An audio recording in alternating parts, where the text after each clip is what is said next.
Lo que vamos a hacer ahora es hablar específicamente sobre la década de los océanos, pero esto sería un poco la excusa, digamos. Vamos a hablar de algunos de los retos que tienen planteados ahora los océanos del planeta, que son varios y que define muy bien el decenio del océano que planteó la UNESCO para el periodo 2021-2030. Es decir, que ahora estamos inmersos dentro de esta década que plantea una serie de objetivos y describe una serie de amenazas para los océanos del planeta. No voy a enumerar los 10 desafíos de la década del decenio de los océanos, pero nos lo podemos imaginar.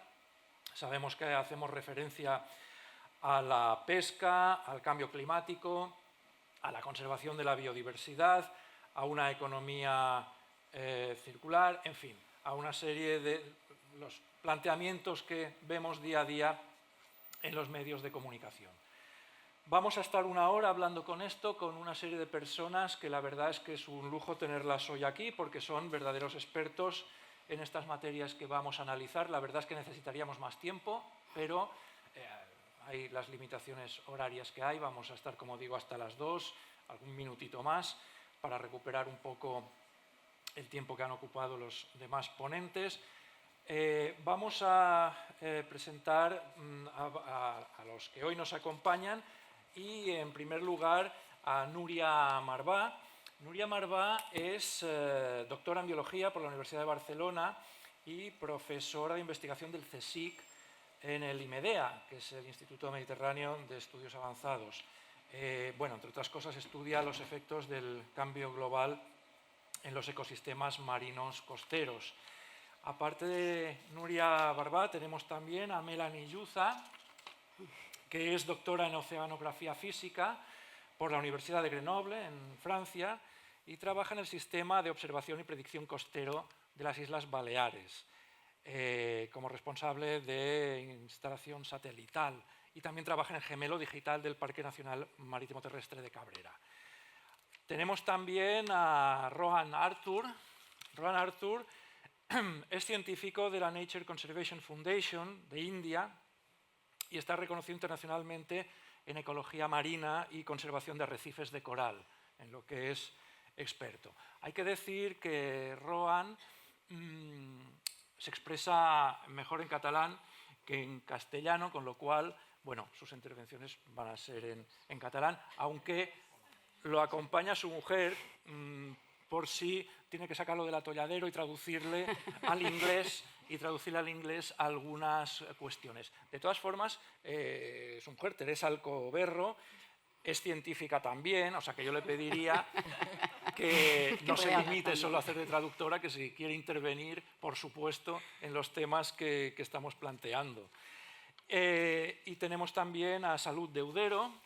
Salut es bióloga marina y profesora de investigación y directora del Centro Oceanográfico de Baleares, del Instituto Español de Oceanografía del CSIC. Es especialista en ecología marina y conservación de ecosistemas costeros terrestres. Bueno, una vez hecha la presentación, vamos ya al grano, para no alargarnos más. Pantello. Perdón, efectivamente, nos hemos olvidado de Macarena Marambio, que es estudiante predoctoral del Instituto de Ciencias del Mar en Barcelona, y aparte también trabaja en Observadores del Mar, que es un colectivo muy útil a la hora de monitorizar los fondos marinos. Ahora sí, vamos a empezar un poco con el primer tema. Ya os he dicho que, en fin, son 10 los desafíos que plantea la década de los océanos. No vamos a ir uno a uno, no acabaríamos nunca, son muchos temas, los hemos agrupado un poco en 4 o 5, y vamos a empezar hablando, si os parece, de cambio climático y océanos. Es decir, me gustaría que cada uno de vosotros durante 6-7 minutos, no más, hagáis una intervención inicial sobre cómo el cambio climático está impactando sobre los océanos, al menos lo que consideráis puntos clave o lo más alarmante o más preocupante o más urgente. Por tanto, empezamos por este extremo y acabamos luego al final, cuando quieras. Buenos días. Entonces, muchas gracias por la invitación y tengo la oportunidad de hacer una introducción sobre el cambio climático. Entonces, ya como saben, el cambio climático afecta fuertemente los océanos y particularmente el mar Mediterráneo y el mar Balear. Hemos observado incrementos muy importantes en la temperatura del mar, incrementos del nivel del mar. Vemos también una intensificación de eventos extremos como las olas de calor marinas que tienen un impacto sobre los ecosistemas muy importantes. Vemos incremento de tormentas con lluvias, lo que acaba de sufrir Ibiza. También hablando, porque yo soy más experta en temperatura del mar, vemos más olas de calor marinas, que son eventos prolongados de temperatura extremas en el mar, y también valores muy altas, que ya el mar Balear está alcanzando valores superando 28 grados, que altera la posidonia oceánica, por ejemplo. Y ya el cambio climático está generando un estrés muy alto en el mar. Y eso no solo en superficie, pero también en aguas profundas. Entonces, yo trabajo en el sistema de observación y predicción costero de las Islas Baleares. Aquí tenemos un sistema de observación multiplataforma y de predicción. Pensar que para poder comprender y afrontar el cambio climático, ya se ha dicho varias veces hoy, es que es importante, es esencial monitorizar el océano en superficie y en aguas profundas. Entonces, ya disponemos de datos multiplataforma que permiten monitorizar variables esenciales oceánicas y seguir pues, sus cambios, seguir los eventos extremos, las tendencias, cómo cambian las propiedades, la circulación y todo esto que afecta a los ecosistemas, afecta a las actividades humanas, afecta a la gestión costera. Entonces tenemos, podéis ir a ver en nuestro sitio web, pero muchas plataformas de observación. Y lo que decía, en superficie, abajo del agua, en zonas costeras, en zonas abiertas. También tenemos modelos de predicción y la observación permite validar los modelos, permite mejorar los modelos. Eso es un poco el primer pilar de la importancia de monitorizar, tener observaciones. El segundo son las aplicaciones y la transferencia de conocimiento a la sociedad. Es decir, ahora estamos haciendo un esfuerzo para desarrollar aplicaciones que permiten dar acceso a la información a varios usuarios y sectores estratégicos, adaptándonos a su necesidad, quizás a su nivel, etc. Estas aplicaciones integran de manera en tiempo real datos de observación, modelos, predicción y qué decir más, sí, que estas aplicaciones pues, permiten una monitorización y visualización de indicadores oceánicos actualizados. Y eso para intentar gestionar mejor o comprender mejor el impacto del cambio climático y luego gestionar e intentar conservar lo mejor posible los océanos. Y ya he hablado mucho, pero una cosa muy importante es que los datos que tenemos ahora son en acceso abierto, las aplicaciones también, y creo que nos alineamos con la década de los océanos que llama a transformar la oceanografía, es decir, colectar datos, dar acceso a los datos, transformar los datos para que tengan un impacto social, dar acceso al conocimiento y para todo esto comprender mejor cómo está cambiando el océano y adaptarnos. Muchas gracias. Vamos ahora con Núria Marva. Bé, el canvi climàtic és un dels principals estressors o fonts d'impacte a molts ecosistemes marins, o sigui, l'oceà té un impacte important. No és igual a tot arreu, però en el Mediterrani l'impacte que està provocant és elevat, sobretot en determinats ecosistemes que són endèmics d'aquí del Mediterrani, com poden ser la Posidònia o també les Gorgònies, que ja estem veient que amb l'escalfament climàtic que estem tenint ja tenim mortalitats importants d'aquests organismes. A part, el Mediterrani també s'està tropicalitzant, tenim l'arribada de moltes espècies de mars càlids que s'instal·len aquí i transformen els ecosistemes en els que estàvem acostumats. Però bé, o sigui que és important abordar l'escalfament, el canvi climàtic, o sigui, per poder conservar i tenir els ecosistemes que tenim en bon estat és fonamental adreçar o revertir, i si no revertir, disminuir la velocitat en la que estem escalfant el clima. Jo penso que hi ha evidència científica i també amb l'IPCC, que és molt important, o sigui, estem tenint canvis i això, però no hem de perdre de vista que encara tenim oportunitat, o si ens hi posem tots podem assolir que és bàsicament disminuint les emissions de gasos d'efecte hivernacle, en comptes d'estar en aquesta trajectòria d'escalfament a la que estem ara, que anem embalats cap a un augment de 4 graus a finals d'aquest segle, doncs si reduïm les emissions no podrem tornar a situacions més endarrere d'on estem ara, però sí, en comptes dels 4 graus, assolir el grau i mig, que potser ja no l'assolim, però 2 graus a finals d'aquest segle.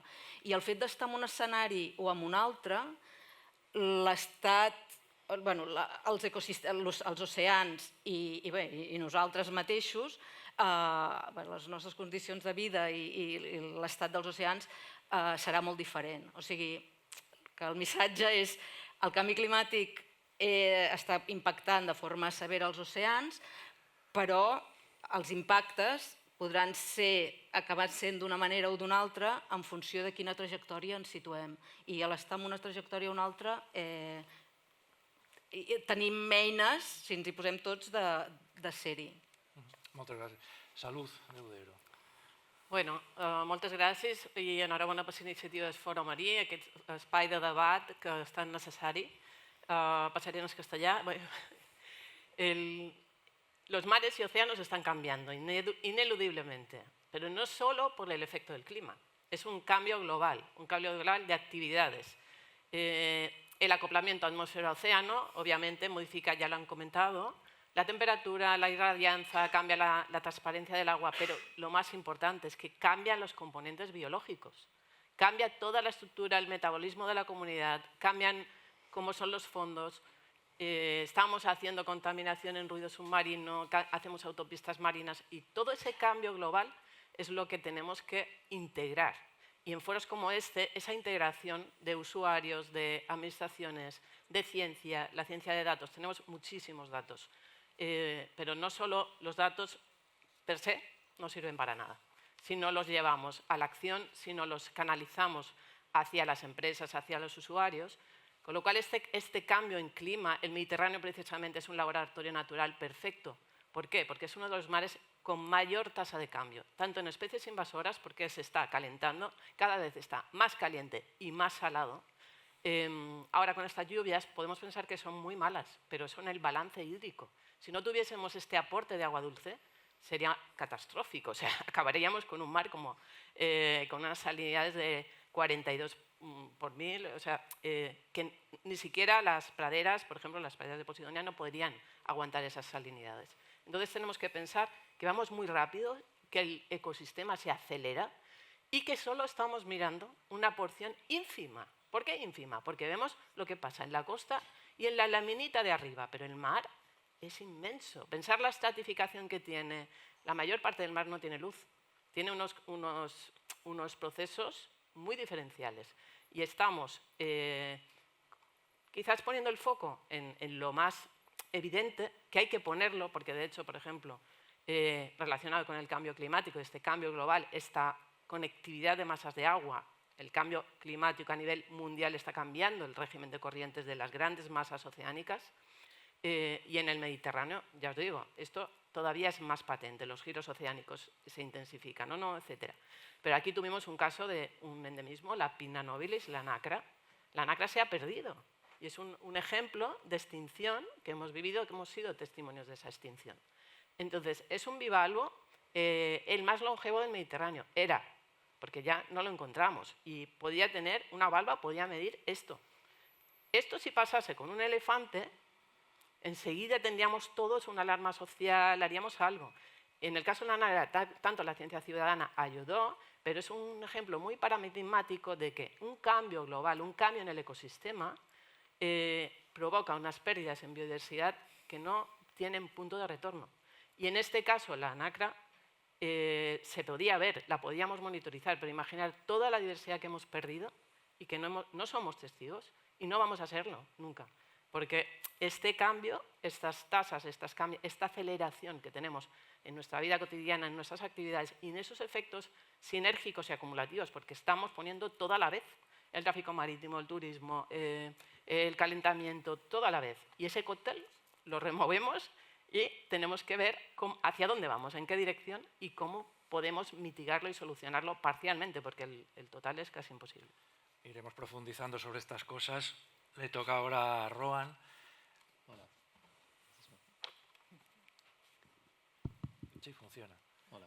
Primer de tot, jo vull demanar perdó per no parlar en català. But to compensate, I have the best translator I can possibly get. Apart from being my wife, she's also an expert and works with me in many of these circumstances.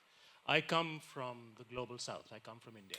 And I feel the huge weight of responsibility of representing an entire body of an entire community that is normally not represented in fora like these. Bueno, que sent molt que no pugui parlar en català i que jo el represento i parlaré jo per ell, i que ell té molta responsabilitat d'intentar representar el sud global que normalment no està representat amb els foros que normalment parlem, no? So I work in a small group of islands, slightly smaller than the ones that we are on right now. And about 24 years ago is when I first saw my first coral reef. And I think the reaction that I had was a truly physical one. It was one that it actually affected me physically because of the sheer diversity and beauty of the system. And I had to actually step out of the water for a little while to regain my breath before I could go back again and see how spectacular the reef was.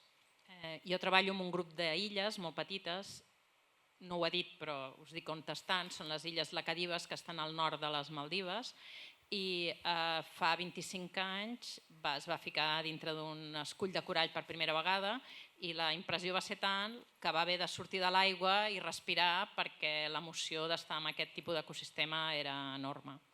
In the last nearly 30 years, we have seen that coral reef declining year after year after year as a result of these large marine heat waves that have come on. There have been 4 of them since 1998. And since then, we've seen the coral reefs declining by about 50% and even more. Doncs en aquests últims 25 anys, doncs, per culpa de l'increment de temperatura, han hagut 4 episodis de blanquejament de coralls, del coral bleaching, que el que hem fet és reduir el percentatge de corall d'una manera dramàtica i ara doncs, hi ha segurament menys del 50% del corall que hi havia doncs, al 98, que és quan va haver el primer event d'aquest coral bleaching, d'aquest blanquejament. So coral atolls are perhaps the most emblematic locations in which you see the impacts of climate change. They're not just the most vulnerable because they're extremely low-lying, but they also often have large communities living there. So in the Lakshadweep, for instance, there are 70,000 people living on 32 square kilometers, and their lives are really at a risk as a result of climate change. Molts números. Yeah.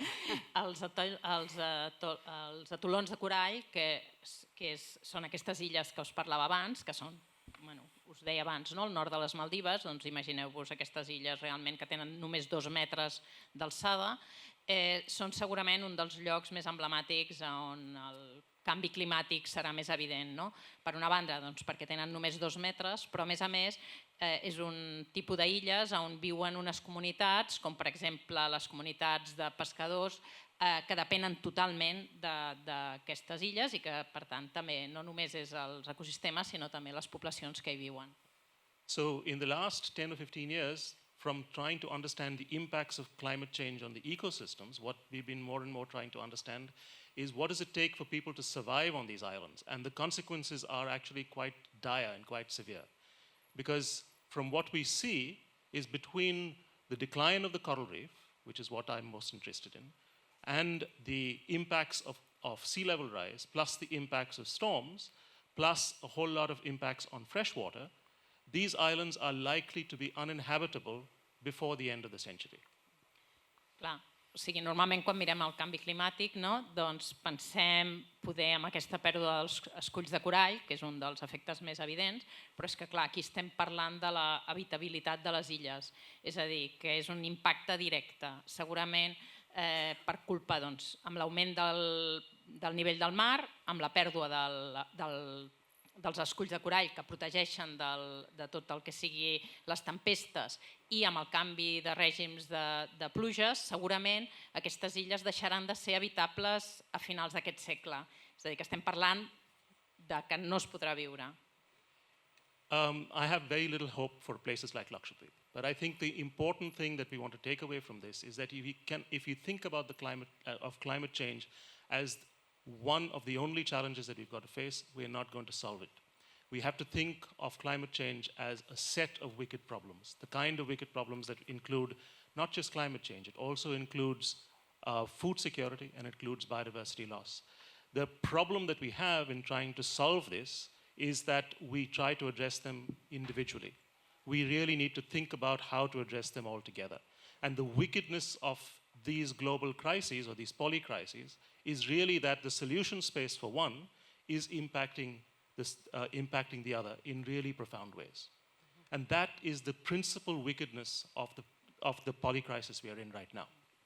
Clar, i al final el problema bàsic i més greu de tot és que, clar, per una banda hem d'afrontar el canvi climàtic, no? I com deia la Núria, doncs és molt important que l'afrontem ja perquè encara hi ha possibilitats de que es millori, però això ho hem de fer conjuntament amb la crisi de biodiversitat i amb la crisi alimentària a nivell planetari. És a dir, tenim tres crisis que a vegades una i les altres tenen efectes que són antagònics. Si hem d'abordar la crisi alimentària, potser tenim efectes amb algunes de les solucions de biodiversitat.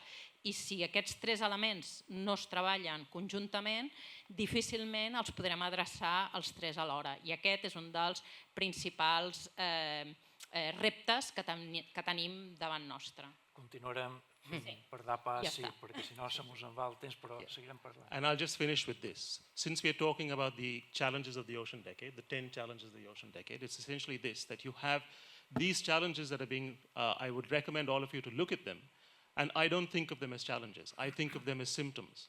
These are symptoms of something that's much, much larger, which is the larger challenge that's facing us all together, which is the unspoken challenge that's in this room, which is the challenge of overconsumption.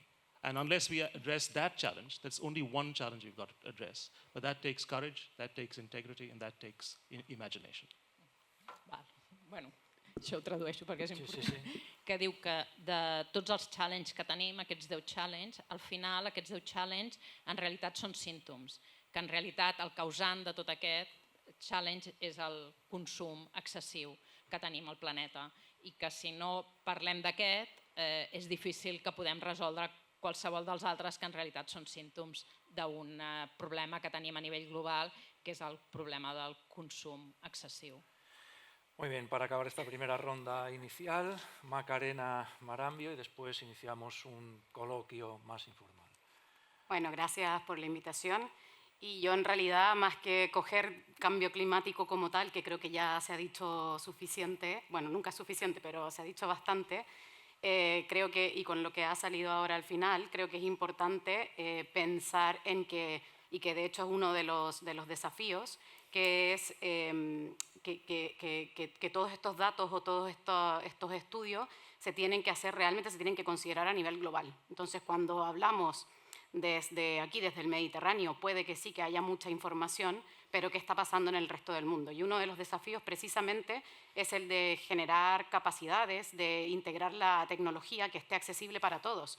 Y si pensamos en países desarrollados, esto sí que existe, pero la ciencia oceánica en realidad está centrada en pocos países. Pero hay muchos sitios que en realidad no cuentan con esta infraestructura, con estos laboratorios. Entonces no sirve que a lo mejor realmente sean ciertos países que vayan a investigar a todos sitios, sino que involucrar a las comunidades locales, que además son las que tienen el ecological knowledge, ¿no? El conocimiento ecológico de la zona, de que saben lo que ha pasado, lo que ha cambiado, y entonces a lo mejor está todo en estas capacitaciones de si en vez de invertir quizás en que un buque oceanográfico español se dé la vuelta al mundo para ir a coger datos a la punta sur de Chile, por ejemplo, a lo mejor si ese dinero estuviera invertido en formar a la gente de Chile, en darles infraestructura. Pongo Chile como ejemplo porque soy chilena, pero puede ser cualquier sitio. Entonces, en dar infraestructura y que sea la misma gente local la que realmente haga esa investigación y coja esos datos. Porque de esta manera luego las conectamos realmente con lo que está sucediendo. Y entonces la información no viene desde arriba, desde un punto donde yo he hecho el estudio y yo te entrego esa información, sino que son partícipes de conseguir esos datos y por tanto genera más conciencia de lo que realmente está ocurriendo en su propio ecosistema y los impactos que puede tener a largo plazo. Vale, muchas gracias. Bueno, podríamos abrir ahora un turno en torno todavía al tema del cambio climático, pero aspectos más concretos. Por ejemplo, por lanzar una sugerencia, aunque vosotros podéis lanzar las que queráis, el tema de la subida del nivel del mar, que ahora Rohan explicaba en el caso de estas islas, como islas que somos nos afecta mucho. Hablando del caso de Ibiza, pero también en general, a nivel mundial, ¿creéis que se están tomando las medidas de adaptación o de prevención frente a la subida del nivel del mar que permitan atenuar un poco los efectos de este fenómeno que obviamente se está produciendo? No hay que esperar a décadas adelante, se está produciendo ya. ¿Se están tomando medidas respecto a este tema? El que quiera de vosotros empezar. Rohan, por ejemplo.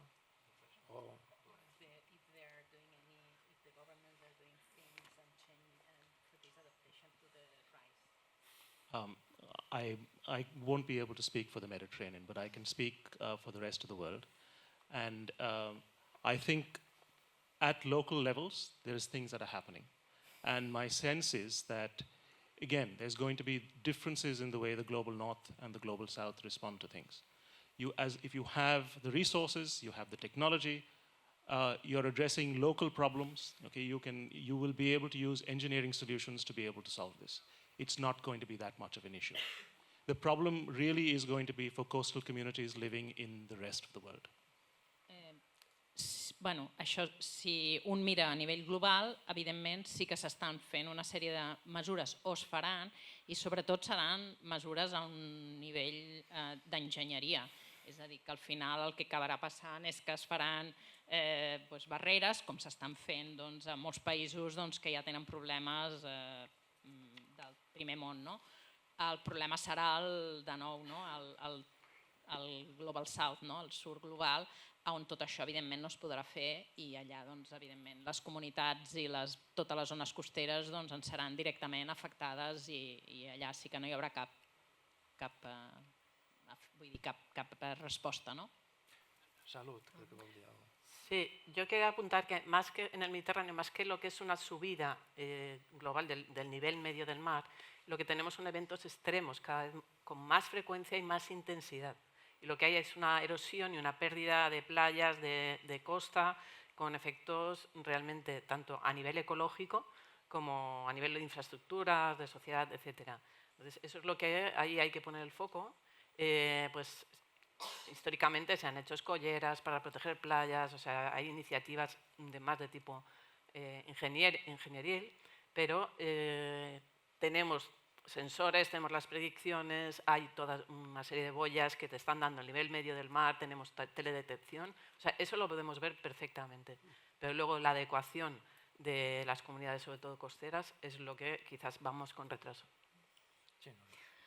Sí, m'agradaria afegir aquí també que un problema amb aquests dels nivells extrems és també la inundació, que realment tindrem una banda d'inundació que ara no arriba l'aigua i arribarà sobretot quan hi hagi episodis d'aquests extrems.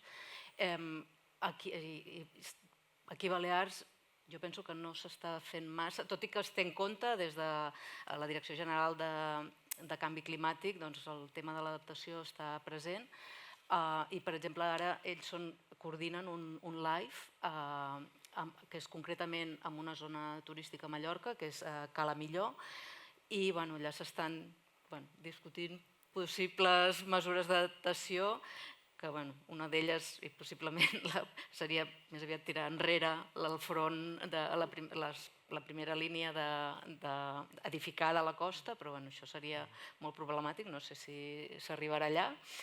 I bé, vull dir que s'està contemplant, però mesures directes jo crec que encara no se n'han posat en marxa. I després en aquest entorn també reivindico també la Posidònia, que no ens salvarà de tota aquesta situació, però realment que a vegades només ens enfoquem a intervencions que es facin a terra, però que tenim uns ecosistemes al voltant que ens estan fent, en certa manera, de barrera o de defensa natural, que com que ja la tenim no hi comptem i realment de tenir-la o no tenir-la l'amplada d'inundació variarà molt. No es la solució total, però es part de la contribució.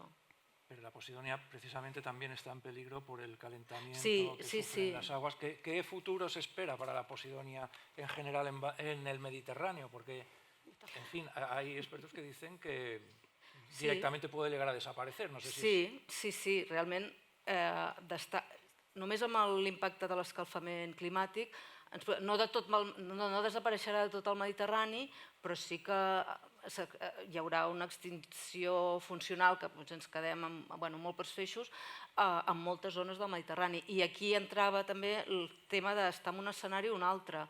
Aquestes prediccions de pèrdua, d'extinció funcional de la Posidònia en moltes zones, és si ens mantenim en aquest escenari de cap on estem anant ara.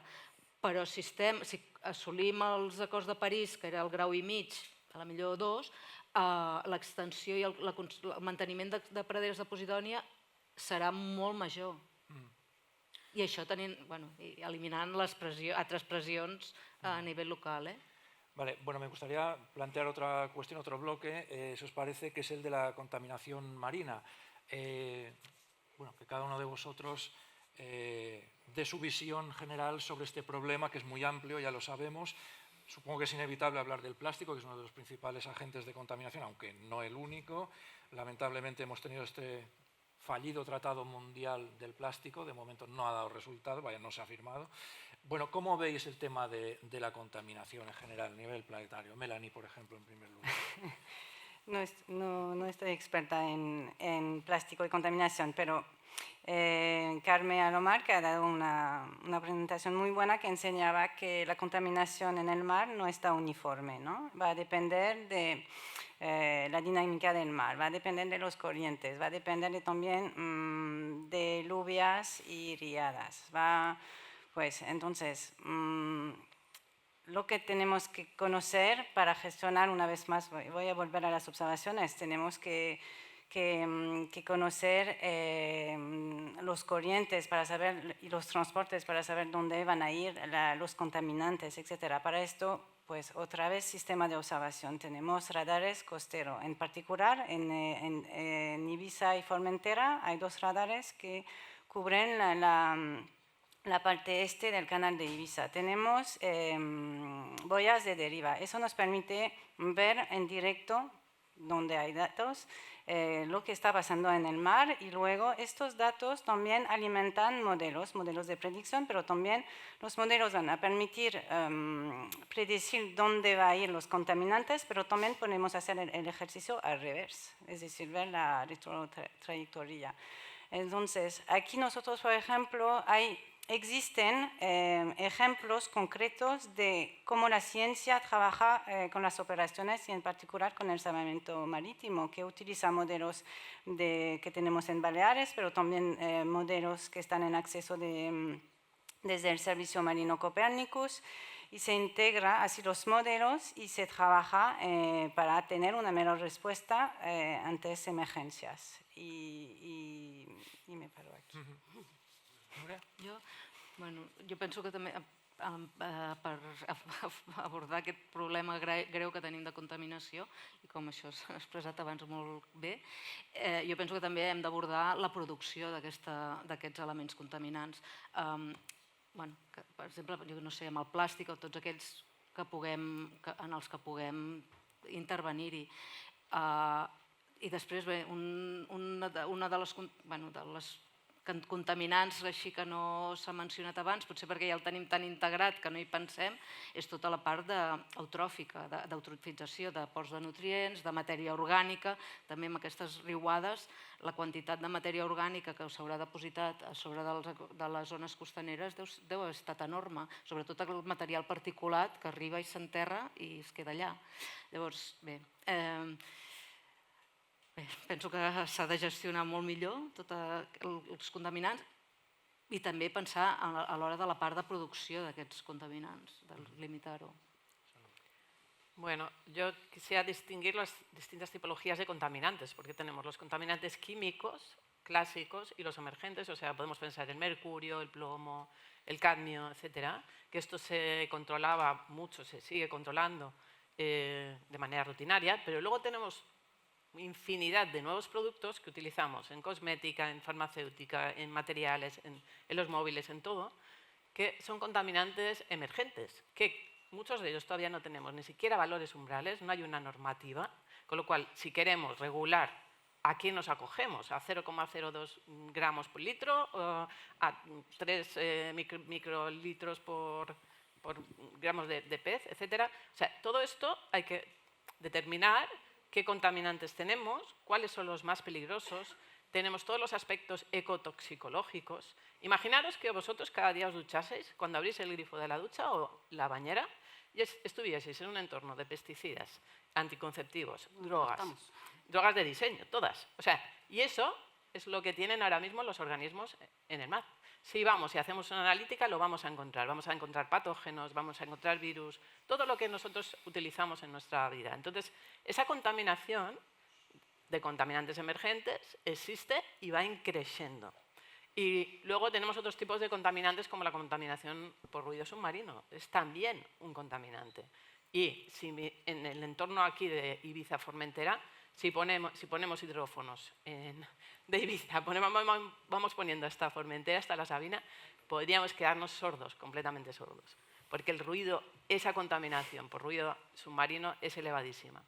Y bueno, más que nada el señalar que hay distintas tipologías, que hay normativas, que hay la directiva, por ejemplo, estrategias marinas, está intentando valorar todos estos componentes, pero que todavía requerimos, incluso mucho más a nivel mundial, muchos estudios, ahí sí que son necesarios estudios, y también acoplarlos a normativas, a seguimiento, a la creación de toda una estructura de análisis, o sea, un cuerpo de agentes ambientales, o lo que queramos decir, que evalúen cómo está el mar, cuál es la calidad, no solo en calidad de aguas de baño, de si tiene más o menos coliformes, sino todo el otro espectro de contaminantes que tenemos y están.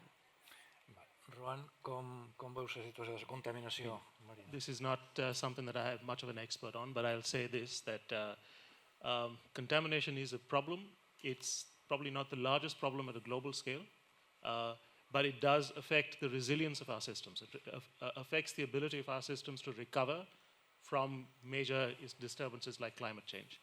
What I think of is that contamination is a problem of governance, and it is the typical problem where the source of the problem is very far from its impacts, and it crosses many governance boundaries. And unless we are actually able to get those governance boundaries right, and we try and get some transboundary arrangements in place, we are not going to move too much at all. As long as you have the sources and the impacts within the same governance structure, you can more or less handle it somehow or the other. But this is really one of those classic issues to do with the sea, where you really need to understand how governance works across boundaries, within countries and between countries, to be able to make a big difference. Els contaminants, clar, és poder un dels exemples on és més important entendre qui contamina i on va parar, no? I moltes vegades on es contamina i on va parar està molt lluny. I, per tant, és un dels elements on és més important tenir un sistema de col·laboració transnacional o inclús internacional, perquè, de fet, ara, perdó, lliguem, hem vist com arribaven els plàstics del nord d'Àfrica, i, per tant, aquí el que sembla crític és que hi hagi aquest tipus de... Sempre quan els contaminants vagin a parar al mateix lloc on hi ha l'efecte, doncs sembla que és més fàcil la governança. Però quan això no passa, que és molt sovint, sobretot amb els contaminants, doncs a no ser que tinguem una capacitat de governar i de col·laborar a nivell entre regions i a nivell internacional, és molt difícil que puguem adreçar aquest problema. Acabamos, sí, amb tu. Sí, bueno, yo sobre todo quedándome con lo que has dicho, Salud, ¿no? De realmente identificar la cantidad o las diferentes tipologías de los contaminantes y no solo de los contaminantes, sino de lo que realmente está ocurriendo. Creo que aquí surge también un concepto importante que es la cultura oceánica. Y yo creo que uno de los grandes problemas quizás para abordar como sociedad esto de forma global es que no hay en realidad conocimiento. Entonces aquí los que estamos probablemente todos más o menos teníamos una idea clara de lo que veníamos a hablar, pero si saliéramos fuera y preguntáramos a la gente por alguna de estas palabras que se ha dicho o alguno de estos conceptos, quizás nos sorprenderíamos con las respuestas que da la gente o con el no conocimiento de lo que hay detrás, ¿no? Cuando hablamos de contaminación marina, la mayoría de gente diría, bueno, pues plásticos precisamente, pero por ejemplo fármacos, o sea, la gente realmente es consciente de que se puede encontrar fármacos u otros contaminantes químicos realmente en el agua y que eso está afectando a todas las tramas tróficas y a todos los ecosistemas realmente. Entonces, creo que es importante también tener el concepto de que tenemos una responsabilidad también de comenzar desde abajo, ¿no? Desde el nivel educativo, de integrar estos conocimientos desde cero, desde que los más pequeños y pequeñas pues también entiendan conceptos de qué es el océano, qué nos ofrece el océano, qué relación, qué conexión realmente tenemos con el océano. Es que no somos ni conscientes de que la mayoría de nuestras acciones en nuestra casa van a repercutir realmente en el océano. Entonces yo creo que aquí es un tema que también es importante y diría que está incluido también dentro de los desafíos, ¿no? De incrementar este conocimiento, esta cultura oceánica a todos los niveles para que de esa manera empoderamos de alguna manera a toda la sociedad. O sea, sin conocimiento es difícil.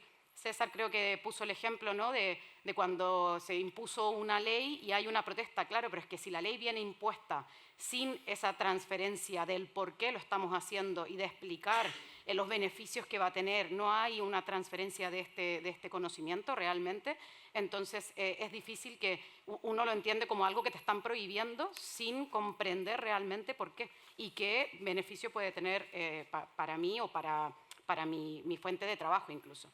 Gracias, Macarena. Una cuestión sobre esto quería plantear. Sabemos efectivamente que no hay una sola contaminación, hay contaminación por aguas fecales, contaminación química, contaminación incluso por la salmuera de las desaladoras, como veíamos ahora, pero el plástico es especial motivo de preocupación. ¿Vosotros creéis que hay posibilidades de que podamos llegar a ver este tratado mundial que se resiste? Sabemos que hay países productores de petróleo que se resisten a poner limitaciones a la fabricación. Pero, ¿pensáis que podremos llegar a ver un tratado mundial que ponga coto a los plásticos? Salud. Yo querría pensar que sí, pero depende, hay que hacer un cambio de modelo económico muy potente, porque realmente, tal y como has apuntado, los países productores de petróleo tienen interés en que se sigan produciendo polímeros que van a ser la base de gran parte del material que usamos cotidianamente.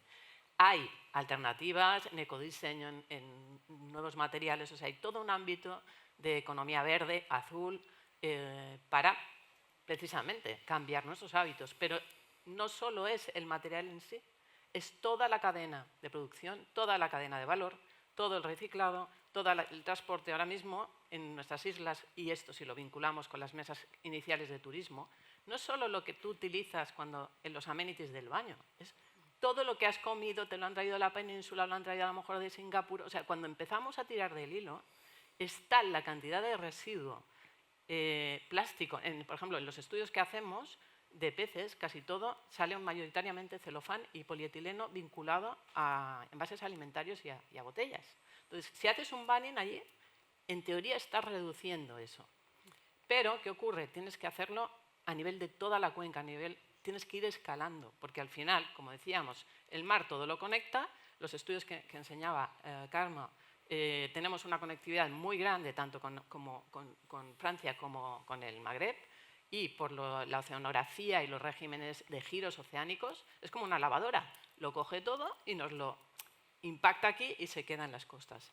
Entonces, también los plásticos tienen algo diferencial, que absorben otros contaminantes. O sea, están enriquecidos, es como si la leche enriquecida en omega 3. Pues imaginar, un plástico no solo tiene los plastificantes, bisfenoles, talatos, etcétera, sino que además acumula otros contaminantes orgánicos, inorgánicos, todo lo que encuentra, esa superficie de absorción va acumulando. Esto lo hemos visto también en estudios en medio marino.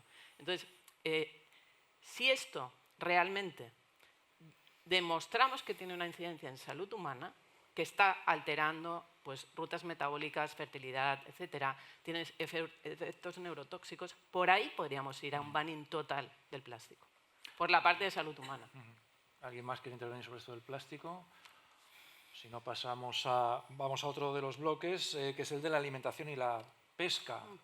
Bueno, ya sabemos que gran parte de la alimentación mundial depende de la pesca, pero los recursos pesqueros están como están. ¿Cómo conseguir este equilibrio entre derecho a la alimentación y protección de esos mismos recursos, que está encadenado? Al final está completamente encadenado. ¿Cómo podemos dar una solución a este reto? Melanie, por ejemplo. Pues la pesca, hay varias amenazas, ¿no? Hay el tipo de pesca, los contaminantes, la gestión, quizás la sobrepesca y el cambio climático. Como experta en olas de calor marinas ya hemos visto los impactos, a veces directos o indirectos, sobre los ecosistemas marinos. Entonces, esto va a afectar directamente el sector pesquero. Ahora, ¿cómo hacemos para todo este conocimiento en base a lo que tenemos y en base a los datos, cómo lo podemos transferir a las administraciones públicas y al sector pesquero, no para que vacíen los océanos de peces, para gestionar mejor, adaptarse al cambio climático, a eventos extremos, o cuando una zona es muy vulnerable? Y sé que es el último bloque, pero las áreas marinas protegidas, y lo ha hablado muy bien César, de que cuando se protege una zona, al final se pone mucho más ricas las que están alrededor. Entonces, lo que podría parecer como algo no beneficioso a nivel económico, sí que puede ser un beneficio global. Y entonces aquí otra vez datos y herramientas, transferencia de conocimiento, pero haciendo todo esto, también hablando, un científico tiene que hablar con las administraciones, con el sector pesquero, que cada uno tiene su conocimiento y ya hay que hacer los puentes entre los sectores, sentarnos y ver cómo podemos transferir un conocimiento que sea útil para el sector pesquero, por ejemplo. Núria. Bé, és molt complex. Jo no sóc experta en estocs. És un tema molt ampli. Sí, exacte. I bueno, la crisi alimentària també va més enllà de només els oceans, és tot, perquè aquí es llença molt menjar i en altres llocs passen gana. I bé, des del punt de vista dels oceans, sobre els estocs, ja segur que hi ha aquí altres experts que en parlaran, volia també llançar una mica el paper de l'aqüicultura marina a l'hora de també proporcionar aliment. L'aqüicultura és bastant controvertida en moltes zones perquè ha provocat molts impactes i provoca impactes, però si els impactes es minimitzen i també ho comparem amb la producció d'aliment i ramaderia o inclús agricultura a terra, els impactes que pot generar l'aqüicultura són menors els impactes inclús de destrucció d'hàbitat que hi ha a terra. Llavors, bé, vull llançar una llança a favor també de considerar l'aqüicultura com una font de producció d'aliment, sempre que es realitzi minimitzant impactes. Tenim l'avantatge que en el mar l'aigua és un recurs infinit, que en canvi a terra l'aigua és un recurs limitant. Doncs bé, això, de considerar també l'aqüicultura. És veritat que en comptes de produir animals de dalt de tot de la cadena tròfica, en aqüicultura el que hem de fer és reduir el nivell tròfic i produir, filtradors i algues, sobretot. Vull dir, no hem d'anar en els carnívors. Però bé, que penso que hem de tenir en compte també el paper de l'aqüicultura i, de fet, l'aqüicultura a nivell mundial és una de les indústries que està creixent més ràpidament. En llocs està fent impactes potents, però bé, que si es fa de forma minimitzant impactes, té potencial per ser una font d'aliment important. Salut. Sí, mucho ya lo ha explicado Nuria, pero la agricultura está avanzando frente a la pesca. ¿Por qué? Porque la mayoría de stocks comerciales están en situación de sobreexplotación y vinculado a todo este deterioro generalizado del medio marino. ¿Qué ocurre? La capacidad de pesca, de potencia en motor, en efectividad de la pesca es cada vez mayor. A mí me preocupa mucho lo que ocurre en aguas internacionales, porque ahí hay muy poco control de las capturas reales. Cuando ponemos en la disyuntiva pesca versus acuicultura, la acuicultura despega en algunas zonas, es un medio de vida en muchas partes, sobre todo en países del sur global, pero es verdad que hay que ir con mucha cautela, tener mucho apoyo en que las prácticas sean medioambientalmente correctas, porque precisamente es un sistema de producción que, dependiendo si es intensivo, semi-intensivo, etcétera, puede estar produciendo graves efectos ambientales. Pero es verdad que la pesca, tal y como la concebimos actualmente, tiene fecha de caducidad, la tiene. Y hay un cambio también en las especies. Ya lo ha explicado también César, cuantos más grandes, más fecundos soy. Un pez grande tiene muchísimos huevos, uno pequeño no lo tiene. Entonces es un mecanismo que se retroalimenta. Rohan. Okay, very briefly. I think that with overfishing, the solution space exists. We know what we have to do. It's just whether we have the courage to do that or not.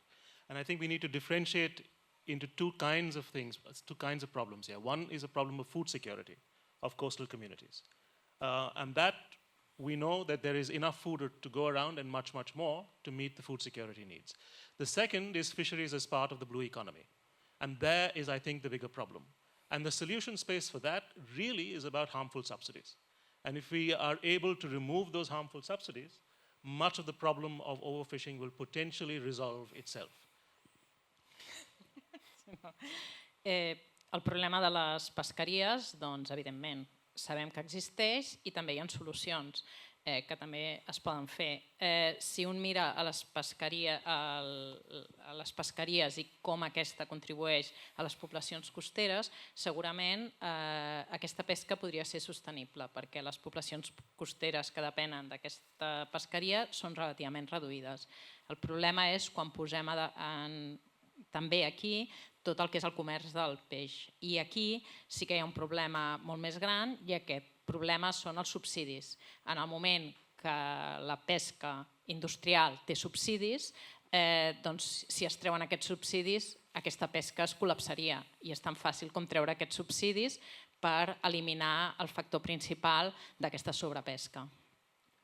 I mean, I can say a lot more, but I'll keep it here.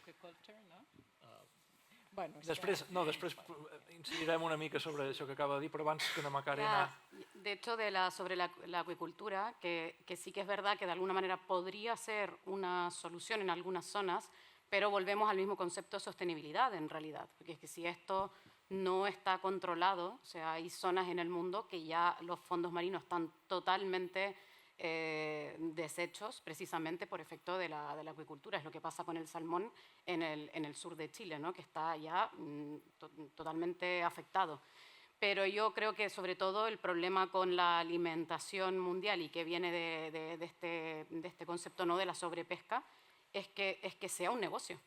O sea, en el momento en que se plantea que la alimentación del ser humano sea un negocio, aquí hay un problema, porque evidentemente va a haber mientras más beneficios económicos haya, no va a importar qué medidas o cómo se cultive o cómo se críen animales. Esto ya va a dejar de ser importante. Lo importante es producir al menor coste para tener más beneficios. Y ahí es donde yo creo que entra un tema más ético realmente. O sea, hasta qué punto estamos jugando porque incluso con nuestra salud, porque ya no es solo que tengamos alimento para no pasar hambre o no morirnos de hambre, es que lo que nos están vendiendo como alimento muchas veces sano o algo bueno para tu cuerpo, en realidad no lo es. Nos está generando enfermedades que luego alimenta toda la otra maquinaria que hay detrás, entonces, que es toda la parte de salud. Entonces, privatizar una cosa como la alimentación humana es como privatizar la educación, que volvemos a caer en lo mismo. Si realmente no hay acceso a educación, no podemos hablar de una sociedad que tenga formación, que pueda decidir, que pueda tener un criterio para esto. Yo creo que aquí está el problema realmente. Vale, pasamos al último tema, pero antes querría, ya que ha salido el tema de los subsidios a la pesca, justamente hace pocos días, creo que fue la Organización Mundial del Comercio, donde todos los países acordaron eliminar los subsidios a la sobrepesca. Claro, me gustaría, los que tengáis conocimiento de esta decisión, ¿qué podemos esperar de este acuerdo? ¿Realmente es útil o no? Roman, quizá... Diu que millor que no, perquè no sap exactament quina estàs parlant, quina llei estàs parlant, i per tant, és un acord que va prendre l'Organització Mundial del Comerç fa una setmana, fa un mes, el mes passat va ser, per eliminar els subsidis a la sobrepesca. Després hi ha que saber què entenem per sobrepesca, però hi va haver una passa en aquest sentit. Millor que no, perquè diu que no ho té controlat. Pasamos al último tema que quería plantear rápidamente, porque se nos acaba el tiempo, que es la protección y restauración de los océanos. Y dentro de este tema, para ir un poco al grano, si podemos hablar del Tratado Mundial del Alta Mar, que este tratado sí salió adelante, se aprobó y de hecho creo que entra en vigor el próximo mes de enero, si no estoy equivocado. ¿Qué podemos esperar de este tratado? ¿Qué eficacia puede tener? Qualsevol de vosaltres. Jo el desconec, el tractat aquest d'alta mar. Clar, és que nosaltres no treballem amb alta mar. Podem parlar del que sigui. De zones costaneres, però... Però tu una mica no sé. Salut. El tema... ¿Te refereixes a els de Deep Sea Mining? El que tiene que...